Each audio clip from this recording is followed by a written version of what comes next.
All right. So if you're not sure or if you haven't researched, this is my Candid Convos. And I like to feature people that are making a difference in their industry and that are moving to the next level as well. So can you tell our viewers a little bit about you? So properly introduce yourself. Yeah, so how you doing? My name is Vonzell Scott. I am a Southside Chicago resident. I've been here my whole entire life. I'm 29 years old. I'll be 30 in the next 3 months. So in September, I'll be 30 years old. I know I got the baby face, so I don't look like I'll be 30. Right. But I've been a professional actor and role models. I would say since about 2014. I had got my first start in Chicago. I signed underneath a young woman by the name of Michelle Hayes in 2014 under Hayes Talent Agency. It was Gil Hayes at the time. And that's when I got my start. And that's when I knew exactly what I wanted to do as far as me being in acting, trying out different things with my life. So before I started acting, I went to NIU. So I was there for about 2 years. I studied communications. Didn't get to finish. I didn't actually really know exactly what I wanted to do. Okay. So I came back home and I was working like odd jobs and I didn't like the job that I was working. It was just real frustrating. So I took a long look in the mirror to see exactly like, what is it that I really want to do? Like, what can I pursue that I actually enjoy doing? So my father, growing up, he was a production designer on like movies and commercials. And I was always around it, but I never really thought much about it. But once I started navigating on my own, I'm like, let me give it a try. I reached out to him and started doing my own research, and I gave it a shot. So that's how I got, my start. And it just seems like for 5 days, right? right. I was so like, a lot man. a lot of us do go to college and you change your mind. You're like, okay, this is the format. I'm gonna go to school. So what would you say to anyone that's in school currently? Because I mean, it is a challenge, especially. I mean, you got to pay for school; it's not free. So That's true. If you find your niche in college, do you suggest people finish it or change the major, or what was one thing you might have done differently? If people are in school right now, I would suggest them to finish what they're doing. Like, I mean, if you get your degree, you at least have something to fall back on. Even though people who don't have degrees, they found a different trade program. They put acting or whatever it is they want to do as their plan A, and they went hard at that. So if you're in school and you got something going on, I would suggest that you finish that. I mean, for me, it was just my situation was different. It just didn't work out for me when I went to school. And when I tried to go back, I just owed them so much money and I was in debt. And I was like, do I really want to put myself right? Do I really want to put myself in more debt? I mean, I know I don't have a degree, but if I just focus on doing something else that's going to, like, in the long run, get me as successful as I would if I did have a degree, then let me just try that. So it was tough. It had to make some sacrifices, but sometimes you gotta do things you're not comfortable with to get where you want to be. So I often hear also that you can catch an acting bug. Like once you start, it's something you become addicted to. So was this true in your case? It actually was true because I before I was like started doing like the big things, the big projects, I started off doing like, the smaller things like student films and theater work, and independent projects, because people think that you could just, say, hey, I want to start acting and then get on the big screen the next couple weeks or whatever. No, it don't work like that. It's a craft that you have to learn, and you have to, like, put yourself out there and build your resume, and you just, it does not. It takes 10,000 hours to become an overnight success. Like, I think Will Smith said that, and that's really true because when you put in so much time, and so much effort, and build yourself up and build how your reputation and how you put yourself out there to the world, right? Then that's when you see yourself starting to take off a little bit. But I definitely caught the acting bug when I started it because I had the itch. I really had the itch back in the day, and I was like, let me try it. Let me see what I can do. Then when I saw myself on screen, I'm like, oh, okay, I'm actually pretty good. I'm not that bad. I'm okay. I'm You had to okay. give yourself a grade. Right. I'm like, oh, okay. I guess that's that. That was like a C plus. Let me keep working at that. Right. So So how yeah. hard was it to start at I guess we call it the phase. You have to go through the process, but how hard was it to start like you're doing the smaller films and just hoping to get the big break? I knew back then that I had to do the smaller things. It wasn't as tough because I was already involved with the Actors Access. Well, that's what actors use, Actors Access and casting networks. And I was using Backstage, and I had my profiles up there. Sometimes I wouldn't, but I would keep going. I would keep, pushing. I wasn't too focused on if I was going to like get my big break because I knew I was still at the bottom. Like I didn't really know anything. Like I just was trying to get some experience. That was the whole goal, was to get some experience behind doing these films and doing these independent films and stuff like that. And, going to different networking events, meeting different people, and they telling me exactly what they're doing and the project they're working on. That's really got me to where I was, like going to different events and meeting other people who were doing other things and getting hey, you should go work with them, or hey, I got this. Let me get your card. Let me get your info, and then that's how stuff like that works. So can you walk us through how you got your role on The Chi? On The Chi, yeah. I can. So, all right, yeah, I can walk you through that. So I remember getting an email from my agent back in January of 2016. I believe it was January 2016, to go into the IO Theater to audition for an upcoming pilot called The Chi. I didn't know what it was about. I just saw the names attached, Lena Waithe and some, other people. And I go into this audition and I auditioned for the role of Reg. It was I didn't. It was the first episode, the pilot episode of Reg. So I go and audition for Reg. A little nervous, I go in there. About a couple days later, I get another email saying, "Hey, they want to check your availability for the role of Reg." And I'm talking to my agent like, "Okay, so they really looking at me for this role." Right. So I find out who the other person was that they were considering, which was who played the actual character, Barton Fitzpatrick, who played Red on The Chi. It was between me and him to get that role. And then following a couple of days, they gave it to Red, they gave it to Bart. And then I auditioned for my role a month later. Walked in, super nervous again, but I knew how to play that role because from growing up in Roseland, like you actually see those people, like the older guys in the neighborhood who are like, no, you can't be over here. You can't be over here in this neighborhood. You got to go back. You got to turn around. Like you got to spin. Like, I knew how to play that character. So I went in with that same mentality, walking in and doing my thing and acting like I was talking to kids, being tough is how I remember as a kid. So a couple days later passed by, I get a call say, hey, you booked the role. And I was just real excited about that. And they brought me back for two episodes for season 1 and season 2. So I was really grateful for that. So was you screaming on the phone like you gotta Yeah, I was talking to my dad, I was talking to my aunt, talking to my friends, and I was like, I booked this role, let's go. Like I'm gonna be at the sky, like let's go. Yeah, it was a real exciting moment for me and my family. So now the other roles I've seen you in, I think it was called Public Housing Unit, and a couple of roles that you have marked, those were impactful roles too, even though they might not have been displayed on that large enough scale. Do you ever write, or are you considering going on the other side of the screen, considering the other roles you played? I am. That's funny you just said that because I have been considering getting on the opposite end, on being on behind the camera, because as actors, when we're not working in front of the camera, we still want to be a part of it. So why not work behind the scenes? Okay. So moving forward, I am involved with writing. I've been writing little shorts, collaborating with a friend now on a new short.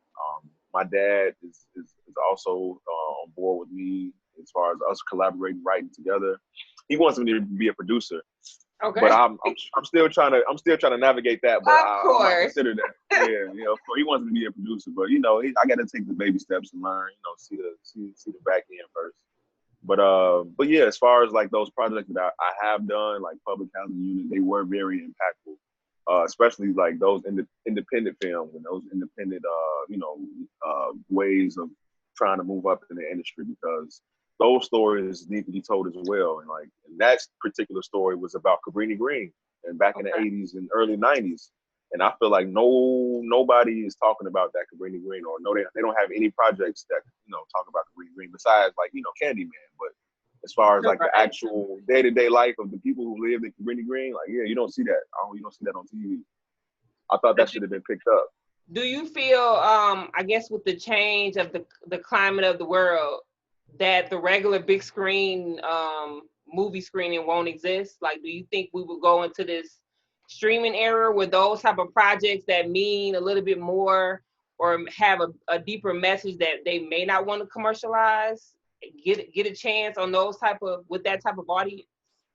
Yeah, I actually do see the world changing, switching to that way of previewing or showing content that's going to be put out in the future moving forward, because like people are still going to be fearful of how the world is changing, and COVID and things like that, and they might not want to all come in a place where you're just watching the big screen. Maybe they want individuals to see it on their phone, or just like Right. or on a streaming app. So I don't. It's hard to say, and I'm really waiting to see like how Hollywood is going to move forward with this, and like how they're going to like start their productions, and when they finish their productions, are they going to just send it straight to Netflix, or how are they going to do it? And Right. Yeah. I don't know. I don't know how the movie theater is going to survive after this. I'm praying that they do, but it's going to be. It's definitely going to change the way that we view movies, TV shows moving forward. Would So that change the way you move through the movie industry, or would you consider producing if you know that now you're kind of like on a level playing field? yeah, it would change up the way I would move too, because it's like, all right, well, if they're Hollywood and like Atlanta and Chicago, we're gonna be on set doing these projects, and Mm-hmm. they might tell you, hey, we're gonna distribute it a certain way, or we trying to consider either Netflix, or it's gonna be out in theaters, or whatever it's gonna be. Then I'm like, all right, well, let me see, let me try my hand at producing my own thing and see if I can, if that might be the way to go, especially now, because Black people right now are hot, and we're in demand. They're definitely in demand, That's the and first time I heard it phrased like I'm just saying, we are in demand right now, and they want our stories, and they want um, content from us, and I think now is the time for any artist to come up with anything that's dealing with our stories, and from our perspective. And I feel like that it might take some time, but I feel like it'll be worthwhile once we start getting back going. do you And ever there'll be feel like stories. we will have I guess fun Black roles again where you can have like the Claire Huxtables, or do you think it's gonna always be so heavy where we leave with, you know, we leave with a little bit more than most audiences? Can we ever have fun in the film again? Do you feel like we can do that? Yeah, of course. I feel like of course. I feel like we can always have fun within like doing the film and stuff like that. Because I feel like there's going to be a bunch of writers out there who's going to have these particular roles for these particular projects, and it's always Yeah. going to have these fun roles. Like, I don't think we're always going to play like like the fun, or the serious person all the time, or like how I'm always playing a gangster role. I can play, I can play a young cop, or a young high school, Yeah. player, or whatever. When you struggle in real life, I guess is what I need to ask, because if you feel so comfortable playing these roles, like I'm how not. does your I'm family not. see it look weird? Like, oh, it seems weird having you so angry in these roles, or is that how you are in real life? No, I'm not like that in real life at all. I'm a real nice guy, real humble, Hmm. selfless type of person. Real humble, selfless type of person. Okay. I just know from the people around me how I look at them, and like how growing up I can see. I just remember, and I can be like, okay, I'm gonna steal that from that person, and I'm gonna Okay. use that. So it's not much or so of me, but it's just me knowing how the people around me are, and I can just mimic that. That's all. It's That's so because funny. it's always weird sometimes if you see somebody play a certain role for like 5 films, and then they try to switch it up. You like, I don't know. So Right? Yeah. this is It's like, why oh, I asked. I can't take you serious. Like, oh, okay. See, no, it was funny because like, oh, you know how we was so used to when we was watching Empire, how we was watching in the first couple seasons, and then you see what first episode of second season they have Chris Rock playing that one gangster role on Oh Empire. I don't know if yeah, you remember yeah, that. that. And nobody could take that serious. You know, I was like, yeah, they kind of dropped the ball with that. I'm like, oh, Yeah, yeah, Chris it Rock happens playing this. all the time. Like sometimes, you try to sit and just wait, but sometimes you start Yeah, laughing and it's supposed to be a very dramatic role, and you're like, I can't help it right, because when I see this right, person, I laugh. So right. I mean, I guess it's good that you started off dramatic first. Now you just Yeah, have to, because that's the hardest part going from a comedic to a dramatic role. So that's true. And I guess you I'm trying to started, navigate yeah. to comedic because it's hard. Comedy is hard, and I just realized that I did like a little short not too long ago, a little skit, and I was playing a comedic role as like this thirsty nephew for for I got for it's not out yet, but I was playing like the thirsty nephew, and it's real funny. But yeah, I'm just like, yeah, it's all about timing and just like trying to be funny and just I don't know, and having that improv background, it's tough. But I want to dabble into comedy, but it's right now I'm gonna stick to what I know is being dramatic, and those Okay. dramatic roles. Yeah, So who is one person off the top of your head that you would love to play opposite of in a film? Michael B. Jordan, definitely. Yeah. So I actually got a chance to audition to play in Just Mercy with Michael B. Jordan. Oh, okay. I did get an audition for that. I didn't get a call back, but I was grateful for me to get the opportunity to do that. So Yeah, I don't know that if was they a saw powerful me film. as yeah, it was very powerful. I saw it, when it came out, and I was like, wow, this was very believable. Jamie Foxx was amazing. The story needed to be told, and I really felt that film. I was just grateful that I had the opportunity to audition for it. So What that kind was of cool. film can you see yourself in? Like, would it be action? Do you feel like, You would you know play a what? romance, a rom com? That's Like, me. See, I want to do a romance comedy. Like I want to do oh, some. okay. Yeah, I don't know why. Just think that would be so much fun. Like having this fun time with a woman whining and dying, cracking jokes, and then being serious, and then it's Oh. funny. Like I don't know. I just feel like that would be so much You trying to be a sex symbol? Is that is that is that the route you trying to take? I just want to make sure, like, whoever is watching, they can say, okay, I can see that. I'm gonna sign them up. I'm gonna write it down. Well, I have been working on my body. I've been in the gym a little bit. Okay. Working on my smile. Hey, we'll see. But as far as right now, I'm just playing it cool with me doing the dramatic roles, and Okay. But as far as in the future, we'll see. Maybe once I grow my beard, we'll talk again. Oh, okay. It's that easy for you guys, huh? You just grow facial hair and that's it. No. With me, I can't grow a beard, and I'm about to be 30 years old. So I'm like, come on, clock is ticking.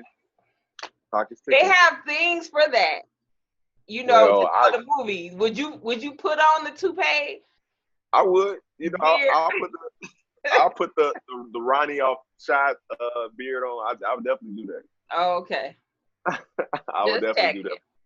So since you're not sure if you want to produce, where would you see yourself, I guess, at the end of this? So like, let's say 2025, you got those roles you needed. Do you see this being a lifelong career, or you trying to retire early, or is there some type of other passion you had in the back of your mind and you saying, this is something I really wanted to try and just, acting kind of fell in my lap? You know what? I actually do see myself. Well, I know for a fact being in the industry until I can't anymore. If that is acting, it's acting. If it's not acting, where it's somewhere in the industry. Like I said, if I know once I get to a point, I want to be like how, you know, how Morgan Freeman is like this, has this, Oh, you see him as the voiceover person, or, you know, all these people. right. I'm big on like, want to tell stories with my voice and just hearing my voice, not actually seeing me. So doing voiceover work, I Okay. really want to do like voiceover work for like cartoons maybe, or, you Oh, know, that'll be fun. yeah. So like just trying to venture off in that. So I'm working towards that. So last like 2 years ago, I did a voiceover for Comcast Infinity for a commercial, and once I did that, I was like hooked, and I'm like, man, I can do this all the time. Like people don't even know who I am. Like, you know, Yeah. like they just hear the voice. Like, oh man, I was like, oh, let me try that. So that's down the road though. I can still do it while I'm doing what I'm doing, but once I'm like, I can't walk and I'm on my cane or something, and Really, I'll you be in just the gonna recording studio. you just I'll be gonna in the. jump out the gym and you just gonna grab a cane. Like I can't with you today. I don't. I'm talking about when I'm old. When I'm old Like and I what? can't. 100? Like everybody who's old does not have a I'm, cane. when I'm He like 85. apologizes to you guys who are old and do not have a cane. He is just 30. He is not understanding. In the next 60 years, like the next 60, 65 years. Okay, that's hilarious. Do you Uh, do you feel as a Black American male who's gaining a platform, do you feel like you have a responsibility to be a role model or to speak up on these issues? Because I see a lot of people on the fence about it, and I mean I understand the pressure because I mean you are still human. So do you feel like every issue that America has dealing with a Black man, that when things happen that you have to speak up about it? I do. I feel like it is my duty to address certain things, especially when you do have the platform Okay. to address certain things. Maybe it's sometimes I feel like people oftentimes mess up in the matter on which they say things or how they say it. But as far as like being a Black man and going through what we go through and seeing the things that we see, I feel like, you know, you have to have people relate to you and know that you're a human being, and you know you just not this high mighty, hey, I'm an actor, hey, I'm up here, I'm just doing this. No, I'm a real person too. You know, I grew up in I'm from Roseland. Like I've seen people, you know, die. I've seen people just, you know, not reach their goals, and it's taken away just from gun violence. You know, Yeah. it's like people get their dreams taken away every day. So it's like let me be their role model. Let me show people that, hey, I can do this too. Or like that's why I'm real big on going to elementary schools and high schools and talking to the kids, telling them like, hey, you know, still go to school, still do what you're gonna do, but there's there's other opportunities and alternatives. You know, as far as, you know, if you want to be in the arts too, you know, there's ways to go around that. If you want to be an actor, if you want to be, you know, a painter, you know, it's different avenues. So I think our voices are important to speak to the people when it comes down to like different issues that's going on in the world. I feel like it's our, like I said, our duty to speak up and like, hey, like, to speak up and say something about it. So, especially now of what's going on, like Yeah.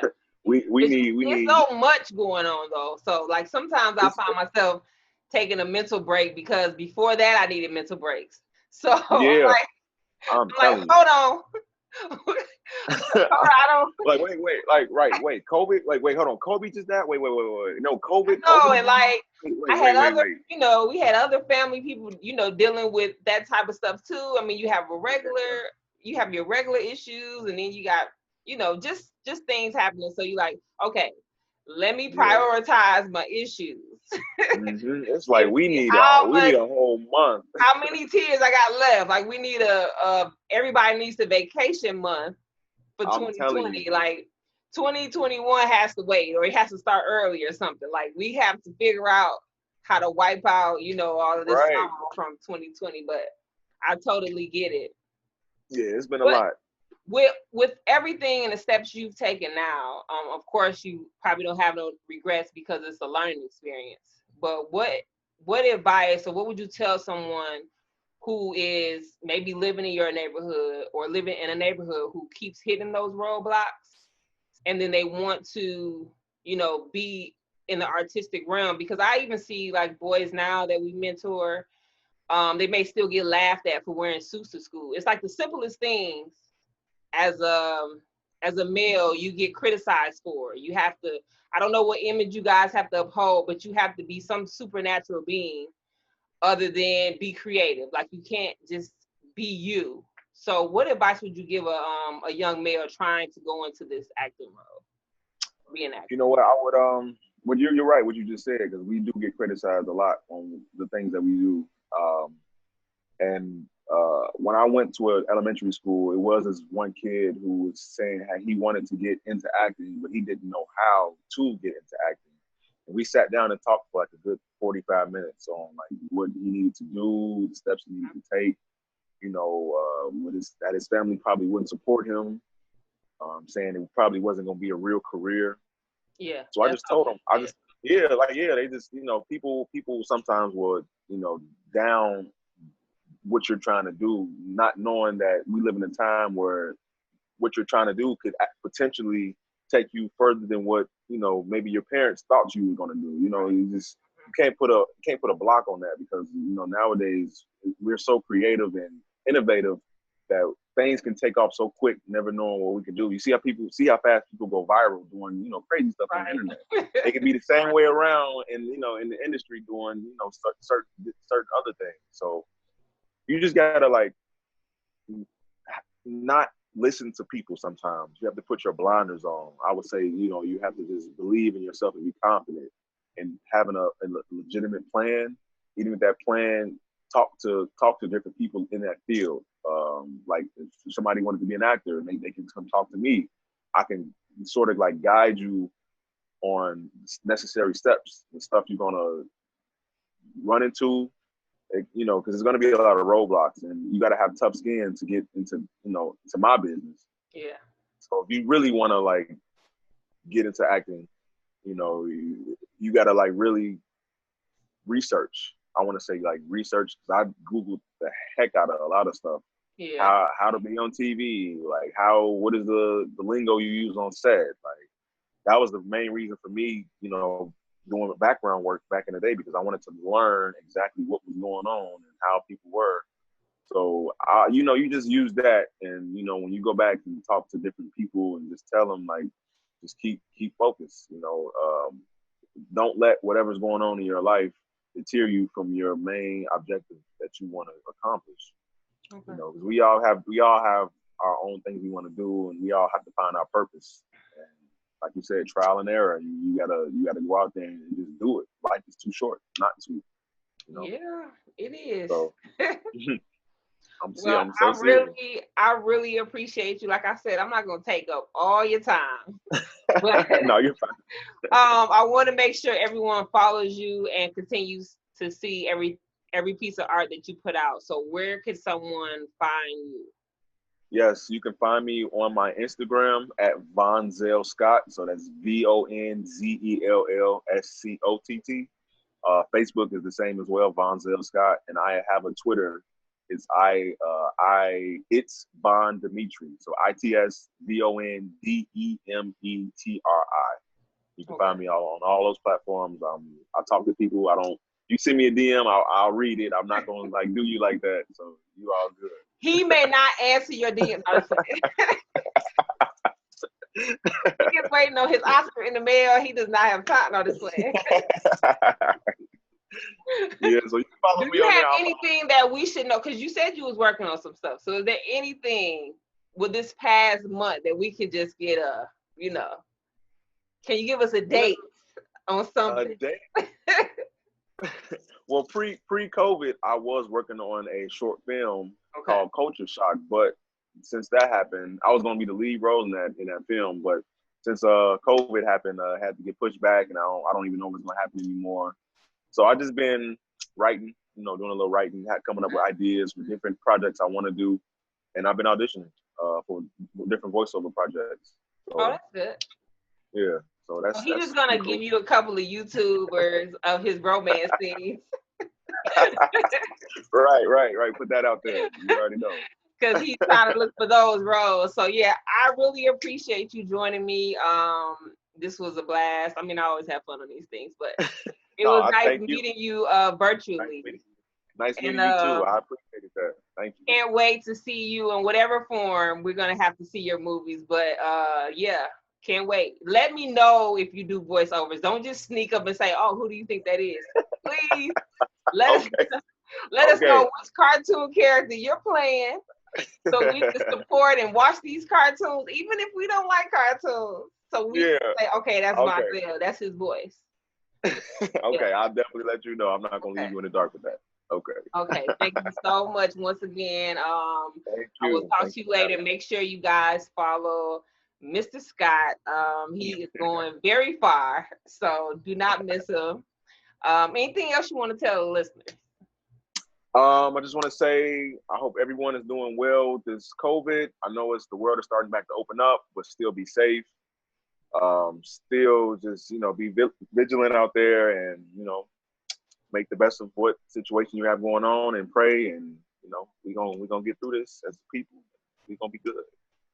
Okay.